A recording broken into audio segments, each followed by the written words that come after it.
Hey, and welcome to Module 2 of Complete Body Fat Control. Now, I'm really excited to have you on board, and I want to congratulate you for taking that big first step in getting started on your way to having the body and the life that you really want. Now, in this module, we cover quite a few things, so let's get started. So let's take a look at understanding what actually affects fat loss. Now, I know that out there in the media, there's a lot of talk about calories in, calories out, and how it's this very simple mathematical equation.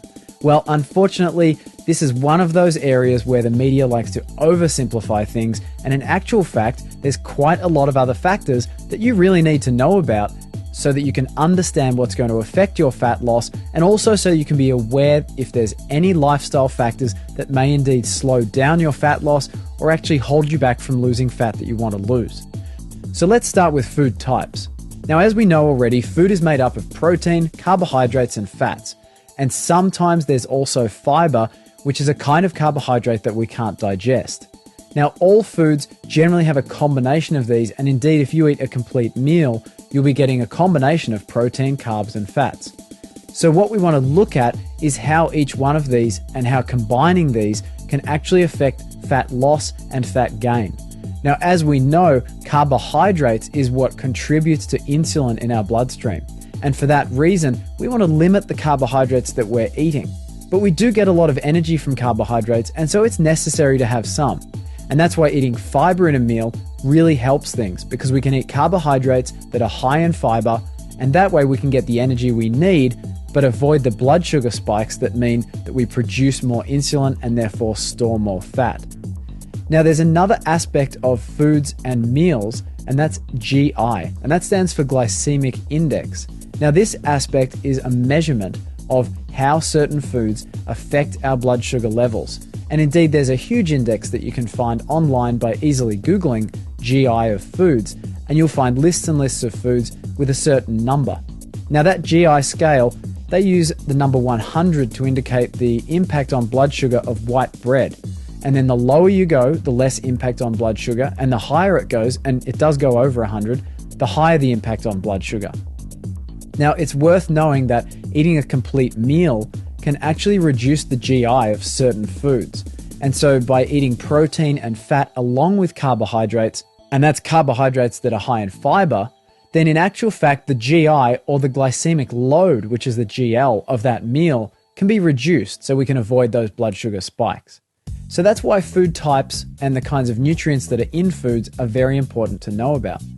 The next thing on our list is food quantity. And food quantity is important because if we try and eat only 1 or 2 meals in a day and try and get our entire amount of energy that we need for the day from those 1 or 2 meals, then there's probably going to be a larger blood sugar impact on our bodies than there would be if we were to eat, for example, 4 or 5 smaller meals that added up to the same amount of energy.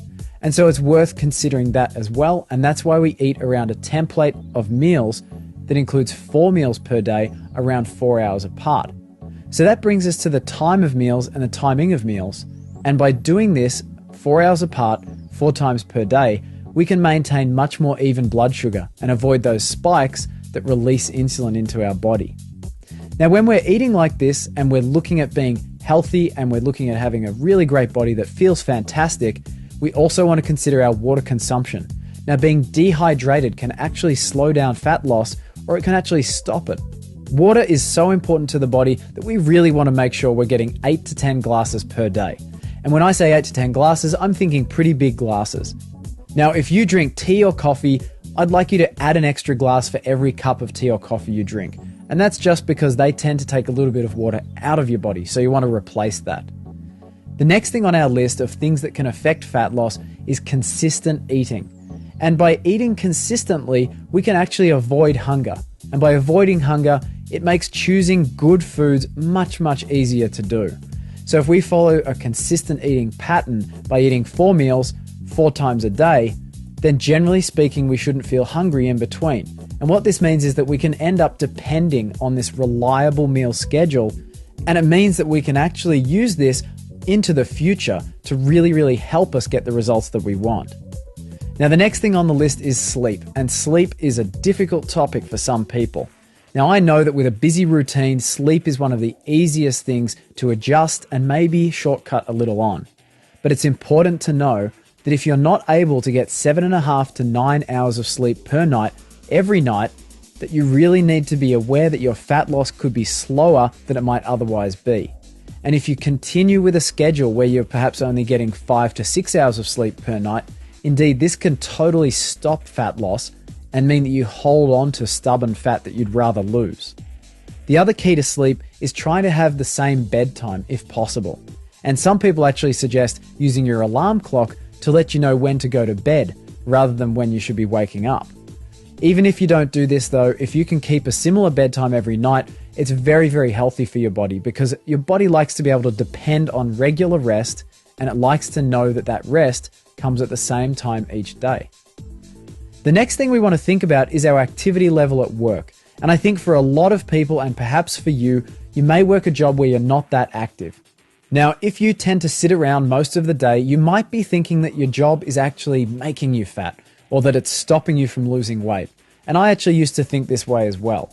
Now that I've learned what I've learned though, I can tell you that for sure it is possible to maintain the body fat level that you would like, and if that includes losing some weight right now, you can do that even if you're not active at work.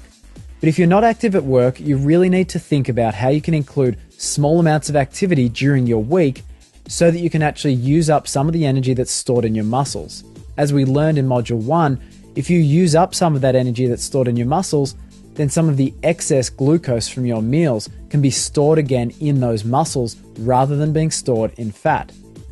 Now, if on the flip side, you're the kind of person who's very active at work and is really needing to use your body all day long, and you're quite tired by the end of the day, then you actually need to consider things in a totally different way. Because you're using your body so much, and because it's almost getting a workout every day, you need to think about resting extra when you get home, because your body is already under stress every day. And if that's the case, perhaps you want to reduce your exercise outside of work to just a few strategic times during the week and some very, very specific kinds of exercise so that you can get results that you'd like, for example, maybe gaining some muscle, but also so that you're not putting your body under any excess strain. Now, the next thing, and this is a very popular thing people need to know about with diets, is alcohol. And can any kind of alcohol be consumed during the week? Now, of course, you've probably guessed that on your afternoon off, it's totally fine to enjoy a few beers, a few glasses of wine, even some cocktails or whatever takes your fancy. But during the week, you can also enjoy specific kinds of alcohol and in some pretty moderate quantities. But if you enjoy a drink maybe after work, or maybe when you get home and you enjoy relaxing on the sofa or something like that, then you want to be thinking about a glass or two of red wine. And if you're not a big wine fan, you could also think about vodka. Now, vodka is a clear spirit. It doesn't have much sugar at all in it. And you could mix it with something like pure soda water or water itself, maybe with some ice and some slices of lemon or maybe some lime juice. But if you can, stay away from the diet pop and diet sodas because they really don't do good things for you in the long run, and they might actually make your fat loss more difficult to achieve. The next thing on our list of things that affect fat loss or fat gain is exercise. And exercise is not necessarily all that it's made out to be in popular media. You need to consider exercise as an area where you need to find your sweet spot. And by that, I mean that more exercise isn't necessarily better. Some amount of exercise is definitely better than none. However, going too much and doing too much every week can actually lead to a state called overtraining. And what that means is your body's been so incredibly stressed by the exercise you've been doing that it hasn't had time to recover. And that can actually make you hold on to fat, and it can also reduce your immune system and lead to other problems. So with exercise, there's a couple of types that are really great to consider. The first one is resistance training or weight training. And basically, this is probably something you're familiar with the idea of, at least, even if you haven't done it yourself. And that's using weights that are quite heavy to challenge your muscles to grow. Now, this is best done once or twice a week, and again, in sessions that are only 15 to 25 minutes long. Now, we're going to have some more suggestions for exercise in a later module, but at the moment, it's just worth knowing that doing resistance training can definitely help you lose fat, but it does need to be in short sessions and only a couple of times a week. The other kind of exercise that's definitely worth considering is a kind of cardio that is perhaps a little bit different to what you see people doing at your local gym. Now, one of the big problems with cardio in general is that people tend to do it for a very long period of time, and they tend to do it at a very, very even pace. This is a great recipe for feeling tired, worn out, and frustrated because it's not likely to help you lose fat, and it's also not likely to help you feel more healthy. So the best kind of cardio to do is in fact a form where you're being very challenged and then you have periods in between to actually take it a little bit easy. Now this kind of cardio is called interval training. And by using interval training, you'll find that you can challenge yourself in a very, very big way, but still keep your sessions quite short to between 15 and 25 minutes. So I suggest picking the favorite thing that you like doing, whether it's running, cycling, perhaps sitting on a stationary bike, getting on a cross trainer, or even swimming, and then taking an approach so that you challenge yourself very, very highly, and then so that you have some other periods in between where you almost are just taking it quite easy. Now you can alternate these periods, perhaps minute to minute, for around 20 minutes. And if you sit on one of those stationary bikes, it might have a hill program, and that's a great example of interval training, where you're going up a hill and then you get a chance to sort of cruise as you go back down the other side of it. The next thing on our list is a topic called obesogens. Now, obesogens are chemicals and other factors which can actually interrupt the normal hormonal processes that happen in your body, and their hormonal processes, a lot of which control fat storage and fat burning. So obesogens are very important to understand, and we're going to take a quick look at obesogens so that we can understand how we can avoid them, because in actual fact, they are fat soluble, which means they dissolve in fat, and so they get inside our bodies and they actually stay in our fat cells. What that means is that if you're slightly overweight, you probably have more of these chemicals in you than a lean person does. And the problem is that they can make it much more difficult to lose weight. Now, the US government and the EPA are both studying this at the moment because they're thinking it's a very, very important health factor that hasn't been looked at enough. And for that reason, we're going to take a look at where obesogens are and how we can avoid them. Now, obesogens affect three parts of your body: the liver, the brain, and the fat cells. In the liver, you'll find that your liver becomes insulin resistant, which means you actually start making more insulin, and that equals more fat storage. In your brain, obesogens can prevent the signal from getting from your fat cells to your brain that tells you don't need to eat anymore. Now, this can lead to more hunger, and it can also mean that your hunger doesn't really ever switch off. In your fat cells, obesogens can actually drive the recruitment of more fat cells. Now that's a terrible scenario because now your brain isn't aware of when you're hungry or not hungry, your liver is making you produce more insulin, and to top it all off, you have more fat cells that need filling up. So obesogens can come from quite a few different sources, and these include chemicals in pesticides, high fructose corn syrup and pure sugar, animal protein, tap water, and some other everyday items as well. The next thing on our list is overtraining, and overtraining we're going to talk about just briefly, but it's worth considering because overtraining can lead to a lower immune system, it can give you a lot of injuries, and it can also mean that your body holds on to fat. One of the key signs of overtraining is constant fatigue, or waking up feeling like you're more tired than when you went to bed. And pretty much overtraining is when you've been doing too much and you haven't been getting enough rest. So obviously getting a little extra sleep, as we just mentioned, can help prevent overtraining. We also want to be careful that if we are going to use exercise as part of our lifestyle, that we don't overdo it. Now, stress is a huge part of most people's lives, and stress can come as physical stress or emotional stress. Physical stress is anything that challenges our body. Now, this could actually be a lack of sleep, or it could be a big workout at a gym or a long run, for example. Now, not all stress is bad, and I definitely don't want you thinking that you need to avoid all stress in your life. But what we need to consider is that the more stressed you are, if you don't have ways of releasing that stress, that can lead to hormone levels that make you hold on to fat or even gain more fat. So we want to address stress as a necessary part of our lives, but we also want to find ways of helping reduce it. Now, of course, the other stress we can have in our lives is emotional. And most people feel quite challenged at work from time to time. And this is one classic area where we can try and find routines, or we can try and find things to do to help reduce our stress in our jobs and perhaps reduce our stress in our personal lives as well. Now, it might be something as simple as, taking a walk in a park at lunchtime, but you might also want to try some other methods. And of course, we all know about meditation and taking some personal time for ourselves, but I want you to discover what the best things are for you.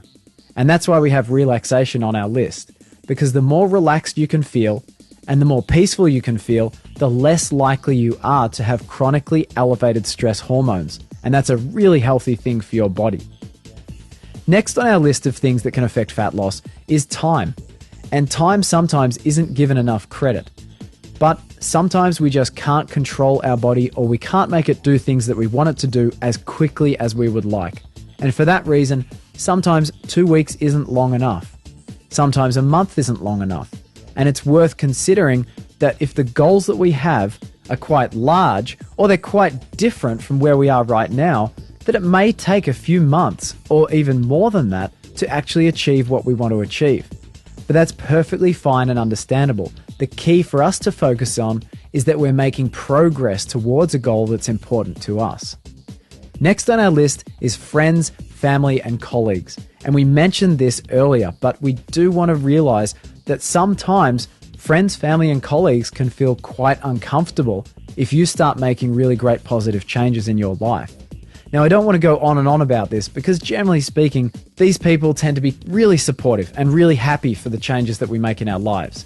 But sometimes you might just get some funny little comments and you can stop and think to yourself that maybe that's just because that person isn't totally comfortable with the new you just yet. Now, finally on our list of things that can affect fat loss are your goals. And your goals are critically important because they're what lets you know that you're going in the right direction.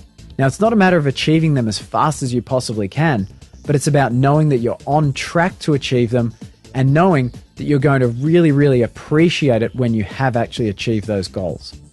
So that rounds out what affects fat loss. And as you can see now, it's a little bit more complicated than calories in, calories out.